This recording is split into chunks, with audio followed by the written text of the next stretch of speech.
To fix compressor in air conditioner. Topic तो यही है, लेकिन बाकी और टॉपिक ये किधर किधर जाएगा ये तो पता नहीं, लेकिन जिधर भी जाएगा जो भी मैं बताऊंगा काफ़ी इम्पोर्टेंट होगा आपके लिए, इसलिए वीडियो को कंप्लीट देखते रहिए। क्योंकि आज इस वीडियो में हम सीखने वाले हैं कि कंप्रेसर जो है एयर कंडीशनर के अंदर कंप्रेसर में क्या फॉल्ट आता है, उसे कैसे फिक्स किया जाता है। कंप्रेसर को फिक्स करना, सिर्फ कंप्रेसर। अब कंप्रेसर के अंदर भी कई तरह के प्रॉब्लम आते हैं, उसे किस तरह से फिक्स किया जाता है एक एक फॉल्ट को एक एक करके मैं बताऊंगा। उससे पहले मैं बताना चाहूँगा, चैनल को सब्सक्राइब नहीं किया तो चैनल को सब्सक्राइब कर लें और बेल आइकन को प्रेस करके ऑल पर क्लिक कर लें, ताकि हमारे आने वाली न्यू वीडियो की नोटिफिकेशन आपको मिल पाए और वीडियो को देख पाएँ सबसे पहले। तो चलिए हम बात करते हैं कंप्रेसर में क्या फॉल्ट आता है, जिसकी वजह से जैसे मानिए कि एसी कूलिंग नहीं कर रहा है। रीजन, एसी कूलिंग नहीं कर रहा है। अब कूलिंग क्यों नहीं कर रहा है, यानी कि बिल्कुल भी कूलिंग नहीं कर रहा है। मेरे कहने का मतलब ये है, कुछ है तो कंप्लेन ऐसे होते हैं कूलिंग नहीं कर रहा है, लेकिन थोड़ा थोड़ा कूलिंग कर रहा होता है, फिर भी लोग कहते हैं कूलिंग नहीं कर रहा है। तो उसका जो रीज़न होता है वो अलग होता है। और एक होता है कूलिंग नहीं कर रहा है, यानी कि बिल्कुल भी कूलिंग नहीं कर रहा है, तो उसका रीज़न अलग होता है। यानी कि बिल्कुल भी कूलिंग नहीं कर रहा है मतलब कि कंप्रेसर नहीं चल रहा है, या तो गैस सिस्टम में है ही नहीं बिल्कुल, और हल्का हल्का कूलिंग कर रहा है, थोड़ा थोड़ा कूलिंग कर रहा है, यानी कि कंप्रेसर सही सलामत है, कंप्रेसर चल रहा है। लेकिन हो सकता है उसमें गैस कम हो, कंडेंसर डस्टी हो, इंडोर का कूलिंग कॉइल डस्टी हो,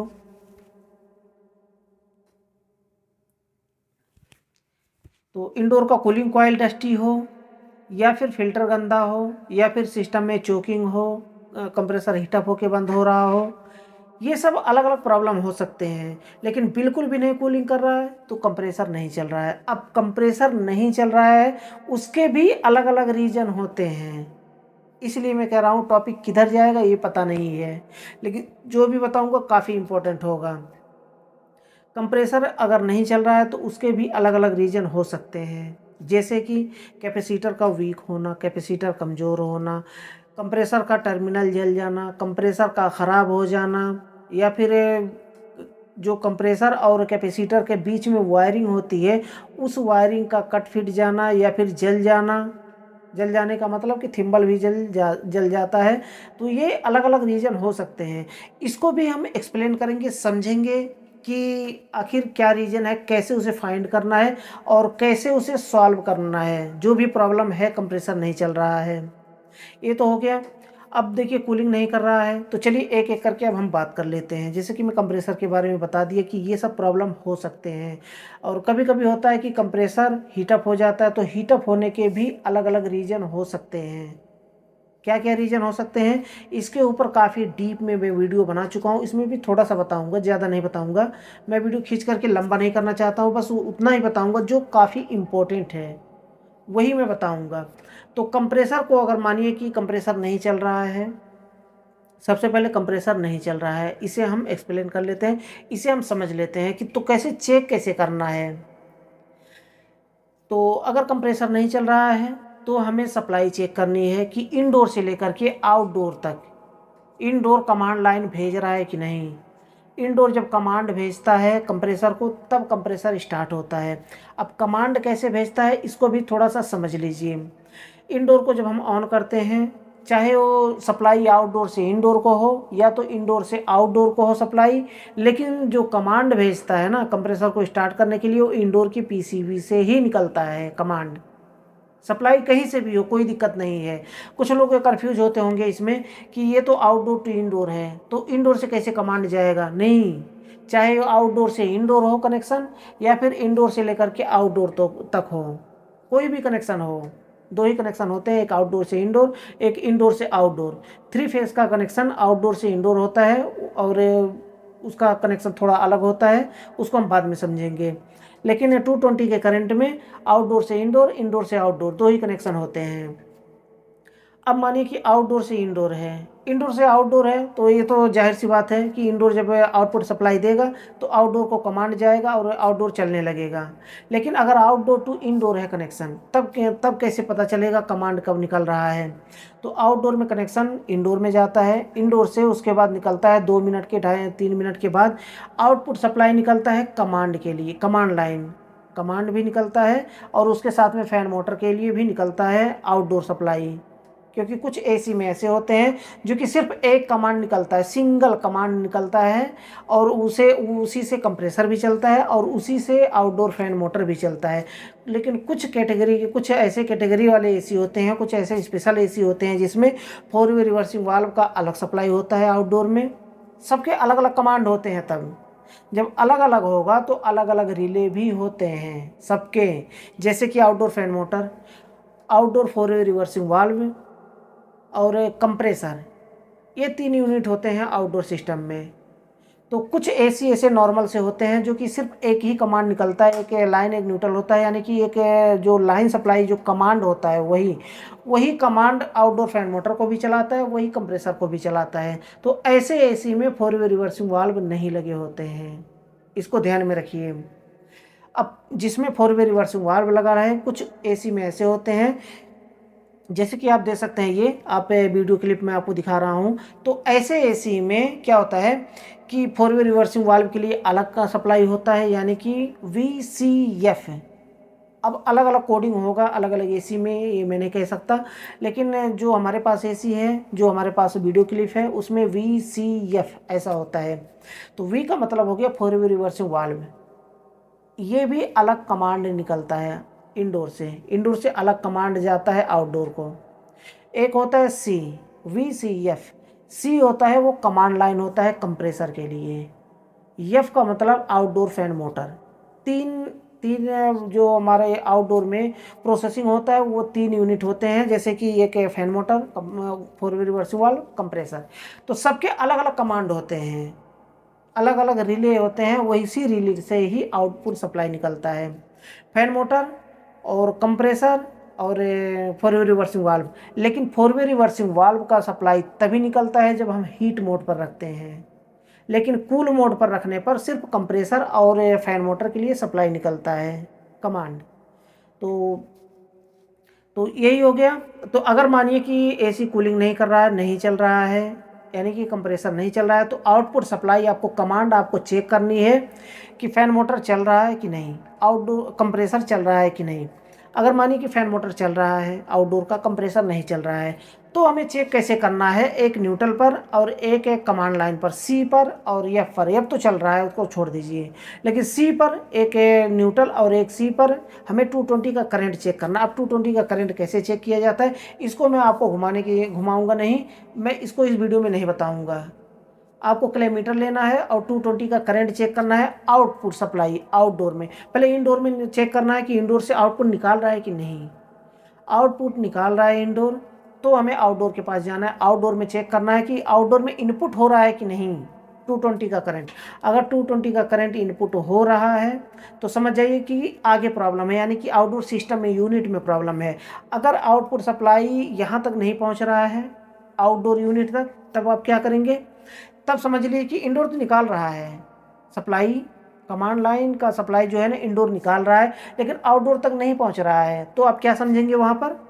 यही सीधा सिंपल सा वहाँ पर समझने की ज़रूरत है कि बीच में कहीं ना कहीं ब्रेक है। जो हमारा कम्युनिकेशन वायर होता है आउटडोर से इंडोर को जोड़ने वाली वायर, बीच में कहीं ना कहीं ब्रेक है। तो उस ब्रेक को हमें चेक करना है। कभी कभी ऐसा होता है कि स्पार्किंग की वजह से कट जाता है, या फिर कहीं ना कहीं कुछ प्रॉब्लम फॉल्ट होने की वजह से जल जाता है, या फिर कट फिट जाता है।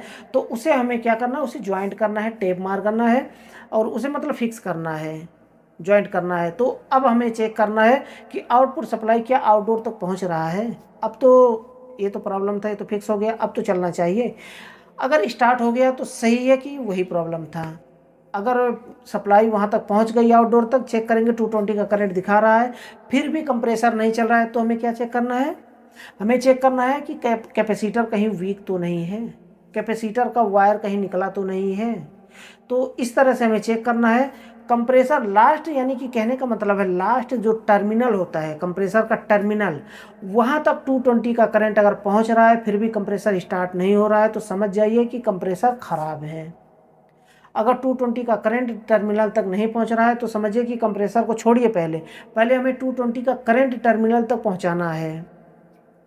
ये तो गया कंप्रेसर नहीं चल रहा है, तो कैपेसिटर को हम चेक करेंगे। कैपेसिटर सही है, नया लगा करके देखेंगे। वायर को कम्प्लीटली हम चेक करेंगे कि कहीं कटा तो नहीं है। आउटडोर सिस्टम में थोड़ा सा वायर होता है, एक कॉमन सप्लाई, न्यूट्रल कॉमन और रनिंग, और एक स्टार्टिंग के लिए होता है। तो तीनों वायर को हम चेक करेंगे कि कहीं कटा फिटा तो नहीं है। ये चेक करने का तरीका होता है। तो हमें चेक कर लेना है, अगर कहीं कटा पिटा है तो उसे फिक्स करेंगे, उसे जॉइंट मारेंगे, टेप मारेंगे। कभी कभी होता है कि चूहे हुए पहुंच जाते हैं, काट देते हैं वायर को, तो ये प्रॉब्लम देखने को मिलता है। तो कंप्रेसर को इस तरह से हम चेक करेंगे कि कंप्रेसर नहीं चल रहा है तो क्यों नहीं चल रहा है। अब यहाँ पर बात आती है कि कंप्रेसर चल रहा है लेकिन फिर भी कूलिंग नहीं कर रहा है। अगर कंप्रेसर नहीं चल रहा है तो ये सिंपल होता है, चेक करना और उसे फिक्स करना। कंप्रेसर ख़राब है तो रिप्लेस कर दें, बस सीधा सा सिंपल सा तरीका होता है। लेकिन थोड़ा अगर कूल से कंप्रेसर चल रहा है, कूलिंग कम कर रहा है, यहाँ प्रॉब्लम होता है आपको कि चेक कैसे करना है, क्या फॉल्ट है, किस वजह से कूलिंग कम कर रहा है। तो इसके अलग अलग रीज़न हो सकते हैं, जैसे कि मैं वीडियो की स्टार्टिंग में बता दिया हूँ। जैसे कि इंडोर का कूलिंग कॉइल गंदा होना, इंडोर का ब्लोअर स्लो चलना, एयर फिल्टर गंदा होना, और आउटडोर का जो कंडेंसर है कंडेंसर गंदा होना, और कंडेंसर फैन मोटर जो आउटडोर का फैन मोटर होता है उसे स्लो चलना। लास्ट आता है कि कंप्रेसर की पंपिंग लॉस होना। कंप्रेसर की पंपिंग अगर डाउन है तो भी कूलिंग कम करता है, या तो कहीं ना कहीं चोकिंग है सिस्टम में, उसके वजह से भी कूलिंग कम करता है। तो अभी इसे फिक्स कैसे करेंगे और चेक कैसे करेंगे। सबसे पहले हम बात करते हैं कि कंप्रेसर स्टार्ट नहीं हो रहा है। तो अगर कंप्रेसर स्टार्ट नहीं हो रहा है या तो स्टार्ट होकर के थोड़ी देर में बंद हो जाता है, तो यहाँ पर हमें क्या चेक करना है, यहाँ पर कैपेसिटर हमें चेक करना है। क्लैमीटर भी आपको साथ में चाहिए हर हाल में, तभी आप चेक कर पाएंगे। तो यहाँ पर हमें कैपेसिटर नया लगा करके देख लेना है। कैपेसिटर अगर वीक होगा तो कभी कभी ऐसा होता है कि बिल्कुल स्टार्ट ही नहीं होता है, कंप्रेसर स्टार्ट ही नहीं हो रहा है, तो भी कैपेसिटर का प्रॉब्लम है। कैपेसिटर अगर कंप्रेसर चल रहा है, एम्पियर धीरे धीरे करके बढ़ रहा है, तो भी कैपेसिटर का प्रॉब्लम है। कैपेसिटर में 3 तरह की कैपेसिटी होती है। HERM जो होता है वो स्टार्टिंग में हम देते हैं, कंप्रेसर को स्टार्ट करने का काम करता है।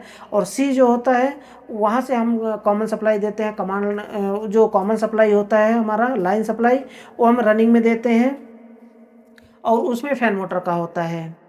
तो अगर मानिए कि कंप्रेसर रन नहीं कर पा रहा है तो भी हम कैपेसिटर को चेंज करेंगे, क्योंकि उसकी कैपेसिटी वीक हो जाती है तो कंप्रेसर को रन नहीं करवा पाता है और कंप्रेसर ओवरहीट होकर के ट्रिप हो जाता है। तो इसको पहचान कैसे करना भी पता चल जाएगा, मैं थोड़ी देर में बताने वाला हूँ। तो अब यहाँ पर देखिए, अगर स्टार्ट नहीं हो रहा है तो वहाँ पर पता कैसे चलेगा कि कैपेसिटर की वजह से नहीं स्टार्ट हो रहा है।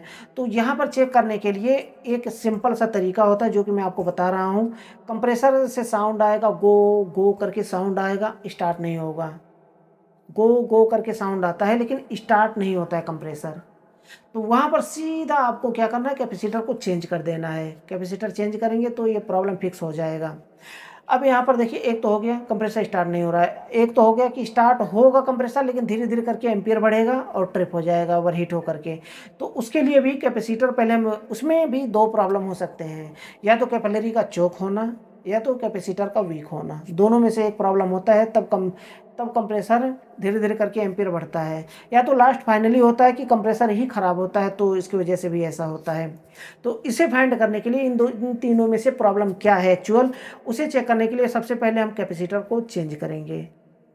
सेम मान का कैपेसिटर हम लगा करके देखेंगे। अगर सिस्टम सही चलने लगा, एम्पियर नहीं बढ़ रहा है, तो समझ लीजिए कि ये प्रॉब्लम फिक्स हो गया।